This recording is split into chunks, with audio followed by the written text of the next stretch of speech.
দাঁড়াও অনন্যা, তোমার অপমানটাই অপমান, আর অন্য কারো অপমানটা অপমান নয় বুঝি? তুমি এর আগেও কৌশিকবাবুর সঙ্গে আমাদের সামনে খুব দুর্ব্যবহার করেছো, অপমান করেছো ওনাকে, তাতে আমরাও যথেষ্ট অপমানিত বোধ করেছি। দেখো, তোমাদের মধ্যে স্ট্রেন রিলেশনশিপ থাকতেই পারে,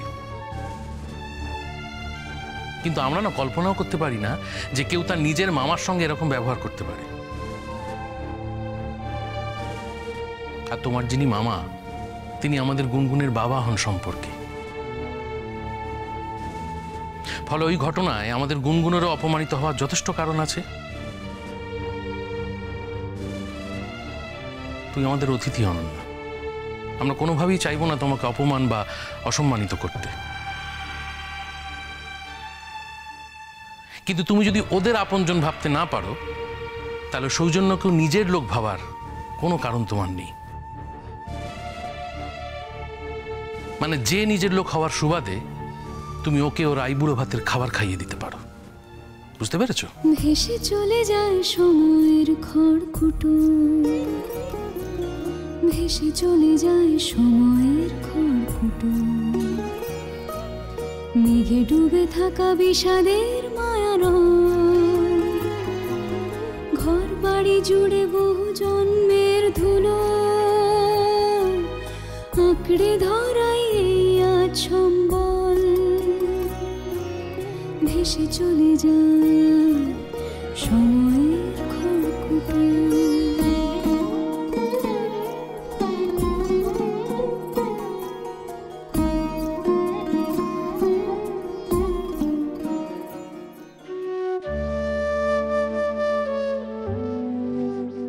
তুমি এখানে?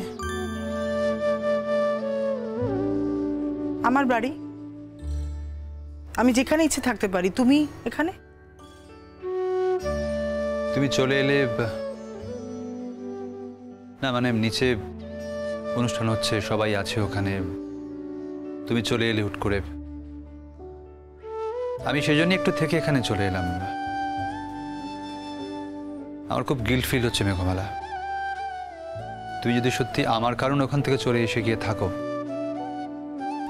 তাহলে এরপরে তোমার বাড়ি আর কোনো অনুষ্ঠানে আমি আসবো না। তোমার কি মনে হয় এতই সহজ? এতই সহজে হয়তো তুমি সব অ্যাকসেপ্ট করতে পারো, কিন্তু আমি পারিনি। আমি তেমন ধরনের মেয়ে নই, এটা তুমি আমার সম্পর্কে এতদিনও বোঝোনি। বুঝেছি বলেই তো তোমার জায়গাটা আজও আমার মনের ভেতর একই রকম ভাবে বেঁচে আছে। এতগুলো বছর পার করেও এতটুকু ম্লান হয়নি মেঘমালা। কি বলছো? কি বলছো? একদম বাজে কথা আর বলো না। এসব মন ভোলানো কথা দিয়ে না তুমি কোনো কিশোরী বয়সের মেয়েকে ভুলিয়ে দিতে পারো, কিন্তু আমার অনেক বয়স হয়েছে সুকল্যাণদা। আমি একটু আবেগপ্রবণ বটে, কিন্তু এই বয়সে দাঁড়িয়ে আমি আবেগে আর ভেসে যাব না, বুঝেছো? তুমি জানো মেঘমালা, মিথ্যে কথা আমি কোনোদিনই বলতাম না। না, বলতে না, বলতে না। অনেক কিছুই তুমি যা যা করতে না, তার সব কিছুই তুমি এখন করো, তার সব কিছুই তুমি পরবর্তীকালে করেছো, আর তার সব থেকে বড় শিকার আমি। না না, তুমি ঠিক বলছো না মেঘমালা। তুমি কিচ্ছু জানো না, জানলে আমার সাথে এভাবে কথা বলতে না। কি জানি না? কি জানি না? দিনের পর দিন তুমি আমায় মিথ্যে আশ্বাস দিয়েছো। হ্যাঁ, তুমি আমায় বিয়ে করোনি। আবারও বলছি, বিয়ে তুমি নাই করতে পারো। সম্পর্ক হয়েছে মানেই যে সেটাকে বিয়ে অবধি টেনে নিয়ে যেতে হবে এমন তো নাও হতে পারে। বিদেশে গিয়ে তুমি বড় ডাক্তার হয়েছো, তোমার চোখ খুলে গিয়েছে, তুমি চোখের সামনে সুন্দরী মেয়ে দেখেছো, সুন্দরী মেয়ে দেখে তোমার পৃথিবী একদম ঘুরে গেছে। একটা বিয়ের জন্য তুমি কতটা নিচে নেমেছিলে সুকল্যাণদা। তুমি তোমার মায়ের সঙ্গে পর্যন্ত দূরত্ব বাড়িয়েছিলে। তুমি তুমি আমাকে বারবার মিথ্যে বলেছো যে আমি ফিরে আসছি, আমি ফিরে আসছি, ফিরে এসেই আমাদের বিয়ে হবে। তুমি তো জানতে তুমি ফিরতে পারবে না, কেন তুমি শুধু শুধু মিথ্যে আশ্বাস দিয়েছিলে? কেন তুমি শুধু শুধু নিম্ন মধ্যবিত্ত বাড়ির কিছু লোককে মিথ্যে আশায় ভুলিয়ে রেখেছিলে? তারা বিয়ের জন্য গয়না গড়িয়েছিল, তারা লোক সমাজে বলে বেরিয়েছে যে যার সঙ্গে তাদের মেয়ের বিয়ে সে বিদেশে থাকে, সে নাকি এলেই বিয়ে হবে। কেন সুকল্যাণদা, কি অপরাধ করেছিলাম আমি তোমার কাছে? কেন তুমি আমায় এই অপমানটা করেছিলে?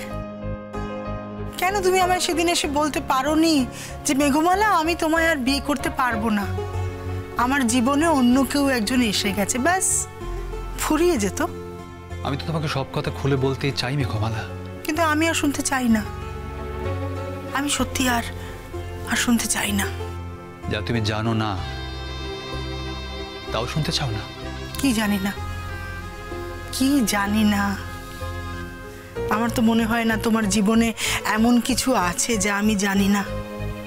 যেটুকু আমার প্রয়োজন সেটুকু আমি জানি, আর বাকিটুকু আমি আর জানতে চাই না। একটা মানুষকে চিরটা কাল শুধু ভুলই বুঝে যাবে, তাই তো? সত্যিটা কোনোদিন জানতেও চাইবে না। কি সত্যি? কোনটা সত্যি? তুমি আমায় বিয়ে করার আশ্বাস দাওনি, সেটা মিথ্যে? তুমি আমার পরিবারকে ঝুলিয়ে রাখোনি? বিয়ের কথা বলেছিলাম সেটা সত্যি, তবে আমি কাউকে ঝুলিয়ে রাখিনি। আমাদের বিয়ে হওয়াটা যে অনিবার্য ছিল আমি শুধু সেটুকুই বলতে চেয়েছিলাম। আমি ভেবেছিলাম আমি ফিরে আসতে পারবো, কিন্তু ঘটনাচক্রে আমাকে এমন পরিস্থিতির মুখোমুখি হতে হয়, আমার পক্ষে আর ফিরে আসা সম্ভব হয়নি। কি অবস্থা? ওই দেবলীনার সঙ্গে তোমার ভালোবাসা হয়ে গিয়েছিল, তাই তো? তা বেশ তো, তা তো হতেই পারে। পৃথিবীতে এটা হয়নি কখনো, এরকম তো নয়। তুমি আমাকে কথাটা তখন বলে দাওনি কেন? আমার কারোর সঙ্গে প্রেম হয়নি মেঘমালা। মেঘমালার সঙ্গে একবার যার প্রেম হয় তার অন্য কারোর সঙ্গে প্রেম হতে পারে না। তাহলে এমনি এমনি তোমাদের বিয়ে হয়ে গেল? হ্যাঁ, এমনি এমনি তোমাদের বাচ্চা হয়ে গেল? তোমাদের মধ্যে কোনো ভালোবাসা নেই? তাহলে তো ওই মেয়েটাকেও তুমি অপমান করছো সুকল্যাণদা। এভাবে তো কোনো কথাই হয় না। তুমি যদি আগে থেকে আমার সম্পর্কে সবকিছু ধরে নাও আর সে অনুযায়ী আমার বিচার করো, তাহলে তো আমার কথা বলার কোনো মানেই হয় না। না, কোনটা ছিল না যেটা আমি ধরে নিয়েছি, আর কোনটা নেই যেটা আমি ধরে নিয়েছি? শুধু আমি নই, দেবলীনাও তোমাকে ওর কিছু পার্সোনাল কথা বলতে চেয়েছিল, তুমি ওকে সময় দাওনি। তবে আমার মনে হয়েছে তোমাকে যা বলার আমারই বলা উচিত, কারণ তোমার সঙ্গে যা সম্পর্ক সেটা শুধু আমার ছিল, ছিল, এখন আর নেই। তোমার সঙ্গে আমি কোনো সম্পর্ক স্বীকার করি না। সত্যিটা জানলে সম্পর্ক স্বীকার না করে তুমি যাবে কোথায় মেঘমালা? সত্যিটা জানলে আমার জন্য কষ্ট হবে তোমার। অনেক বছর একটা কথা বুকের ভেতর চেপে রেখেছি, ভেবেছিলাম আর কখনোই বলবো না তোমাকে, কিন্তু দেবলীনা ওই আমি জোর করলো, বলে এবার যখন দেশে যাচ্ছ তখন যাও, সব কথা খুলে বলো মেঘমালাকে। সত্যিটাও জানা দরকার। দেবলীনা নিজেও আমার কাছে খুব কুণ্ঠিত হয়ে থাকে সবসময়। এসব হেয়ালির আমি আর কোনো মানে বুঝি না সুকল্যাণদা। এসব হেয়ালি শোনার আমার আর সময়ও নেই। আমি এখানে একটু এসেছিলাম একা থাকবো বলে। তুমি কেন এলে বলো তো পেছন পেছন এখানে আমার কাছে? তুমি কি মনে করো না, মনে করো না যে আমার মান সম্মান বলে একটা বস্তু আছে এই বাড়িতে? সারাটা জীবন ধরে তুমি আমাকে অপমান করেছো, এখনো আবার তুমি আমাকে অপমান করার জন্য ফিরে এসেছো কেন? কেন? আমরা তো কেউ তোমাকে ডাকিনি। তুমি নিজে বারবার বারবার ছুটে ছুটে আসছো এই বাড়িতে। কেন? সমস্ত ওকেশনে তুমি চলে আসছো। এভাবে আমাকে অপমান করো না মেঘমালা, প্লিজ। এতটা আঘাত করো না আমায়। আমাকে আঘাত করার জন্য পরে তোমার কষ্ট হবে। আজ আমি কথাটা বলে গেলাম, এবারেই আমার শেষ আশা। হ্যাঁ মেঘমালা, হয় আর ওদেশে ফিরবো না, আর নয়তো চিরকালের মতো চলে যাব, আর কখনো এখানে ফিরবো না। এরকম একটা সিদ্ধান্ত নিয়ে এবার এখানে এসেছি, কিন্তু পুরোটা নির্ভর করছে তোমার ওপর। মানে কি? আমি কিন্তু তোমার কোনো কথার মানে বুঝতে পারছি না। আমি না একদম হেয়ালি পছন্দ করি না। তুমি তো জানো আমি খুব স্পষ্ট মানুষ, পরিষ্কার মানুষ। আমি কোনোদিন হেয়ালি পছন্দ করিনি। আমার বাড়ির লোকেরাও জানো তো হেয়ালি একদম পছন্দ করে না। আমি হেয়ালির মধ্যে বড় হইনি আসলে। আমাদের কাছে সবটাই সূর্যের আলোর মতো স্পষ্ট, পরিষ্কার, উজ্জ্বল। তুমি প্লিজ এর মধ্যে না এই সমস্ত আলো ছায়ার খেলা খেলো না প্লিজ। আমি কোনো খেলা খেলিনি মেঘমালা, তোমার সঙ্গে আমি কোনোদিন কোনো খেলা খেলিনি। চলো চলো চলো চলো চলো পাল্টাই।